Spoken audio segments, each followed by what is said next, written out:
Dumoble ang bilang ng mga customer at dinarayo na rin ng mga turista mula sa iba't ibang panig ng mundo ang Morning Sun Eatery sa Quezon City matapos itong mapasama sa Michelin Beef Gourmand Awardees.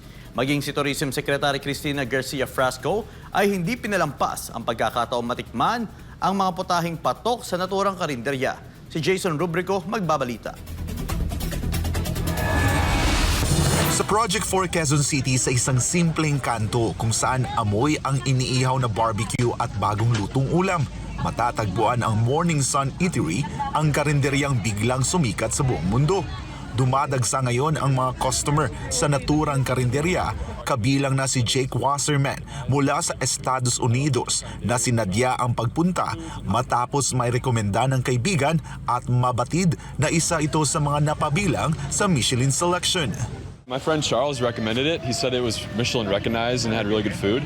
I love going to carinderias and trying different foods and ulams, so I thought we should check it out today because I've heard really good things. So I got the goat adobo and goat Colorado today. I'm really excited.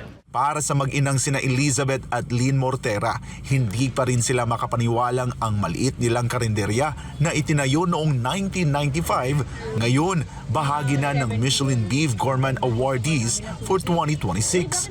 Ang naturang rekognisyon ay ibinibigay ng Michelin Guide sa mga establishmentong naghahain ng masarap na pagkain sa abot kayang presyo.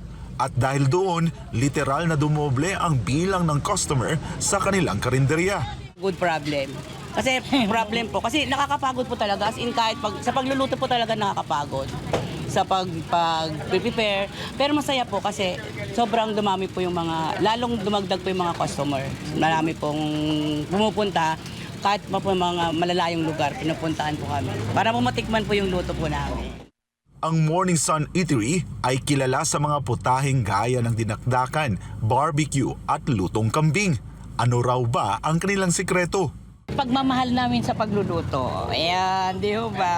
At saka may secret din po kami. Siyempre po, yung proper po na pag-assist po sa mga customer.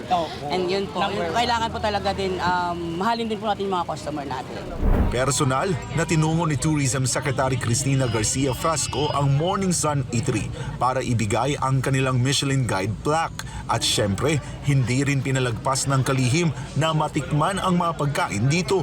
Yung pagkain po na to, yung mga dinakdakan, dinuguan, barbecue, pinakbet, ay mga simbolo po ito ng ating kultura bilang Pilipino. Kaya pag natikman mo po, syempre makikilala mo yung ano yung kultura natin. And yung mga turista naman po natin ay mas magkakaroon po sila ng yung tinatawag na deeper appreciation for Filipino culture. Binibigyang diin ni Frasco na mahalaga ang ganitong pagkilala hindi lang para sa malalaking restaurant kundi para sa mga karinderya, mga kusinero at maliliit na negosyong Pilipino. Dagdag ng kalihim, malaki rin ang naging benepisyo ng Michelin recognition sa ekonomiya at exposure ng food establishments sa bansa. Nagkaroon na po tayo ng $7.1 million in media value. That means that the exposure na nabigay sa mga restaurants and mga karinderya and other eateries po natin under the Michelin Guide is giving economic benefit po sa kanila.